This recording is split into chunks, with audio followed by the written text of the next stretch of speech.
How do you define a trailblazer? Is it someone who breaks barriers on the global stage or someone who builds bridges for the vulnerable? Tonight we look at a woman doing both. Born and raised in Asmara, Eritrea, Snit Tevoldemeden's journey began with a deep love for her roots and a brilliant mind for science. In 2019, she made the life-altering move to the United States. She wasn't just chasing the American dream, she was building a platform for global change. Graduating with a degree in neuroscience from George Mason University, Snit mastered 5 languages: Tigrinya, Italian, English, Amharic, and French.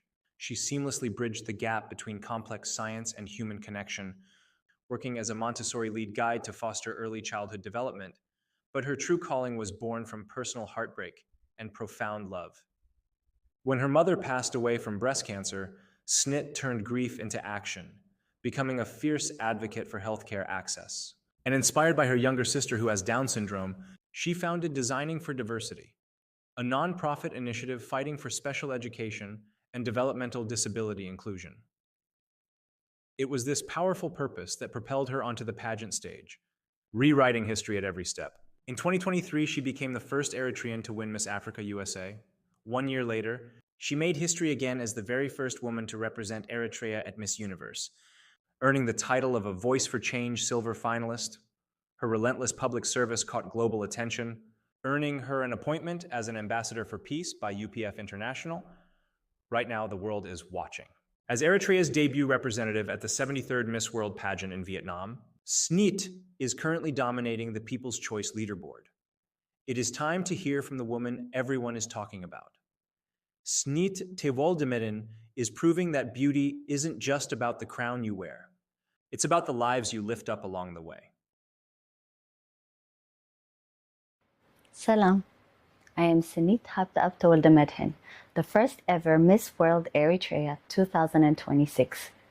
I was born and raised in Asmara, Eritrea, a place where Muslims, Christians, and our 9 ethnic groups live side by side, embracing one another's cultures and religions, and where beauty comes from how we treat people who are different from us.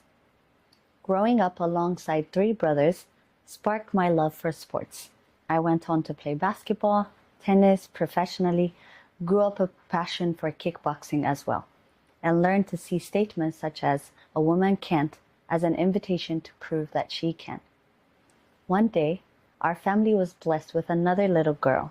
My sister Milka was born with Down syndrome, and with her came a question that would change the course of our lives. How do we help a child reach her fullest potential in a world that was not built for her? My family, especially my mother, made that question her life's work. Then, at the age of 20, I lost my mother to breast cancer, and her fight became mine. While I was grieving and figuring out the woman I needed to become for my sister, I was looking for the best ways for her to thrive in school, just as every caregiver does. I then discovered Montessori education, and its core idea changed me. Their belief is that a child is not a blank slate. She is already capable. It is the environment that opens the door or closes to unveiling their limitless potential. So I stopped asking what my sister Milka could not do and started asking what she needed. I watched her transform, more confident, more independent, capable of things that no one had imagined. That sent me back to school to study neuroscience, and it confirmed the scientific principles behind the Montessori pedagogy that children with special needs aren't missing potential. They're just missing environments built for how they learn. That belief became the foundation of my project, Designing for Diversity, under which we have an initiative called after my sister, Milka's Montessori Box. We empower parents with the tools and confidence to become their child's fiercest advocate. Our work has also expanded internationally, including consulting with schools in Ghana to help establish an authentic Montessori classroom that brings child-centered education to an underserved community. From community seminars, both in the Eritrean communities as well as African American communities in the United States, to Ivy League stages, to the United Nations, I've been carrying this message. Be your child's voice.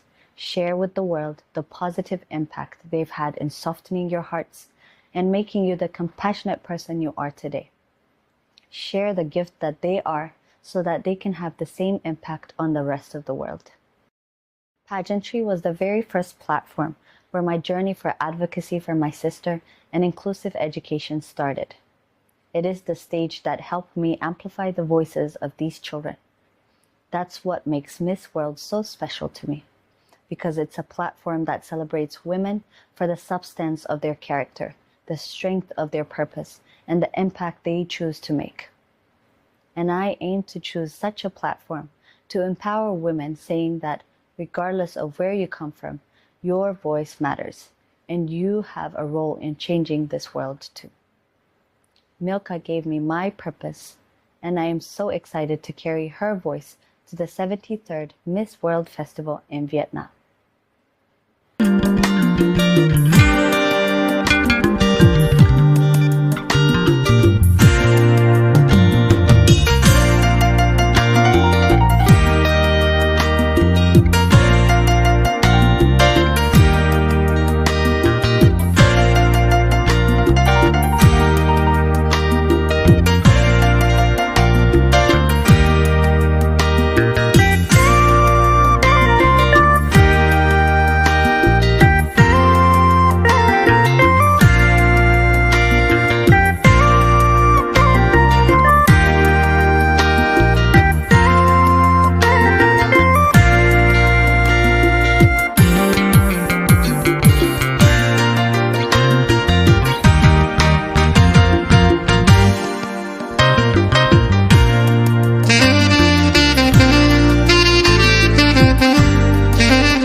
truly honored. As you can see, I am number one on the People's Choice, not because we're the biggest nation, not because we have a lot of people, just because my country is very passionate about where I am. They care about the purpose I'm advocating for, and I hope that I can make them proud when I get to the final stages. And I encourage them to continue supporting me with their prayers, with their votes, and I want to thank them again and again.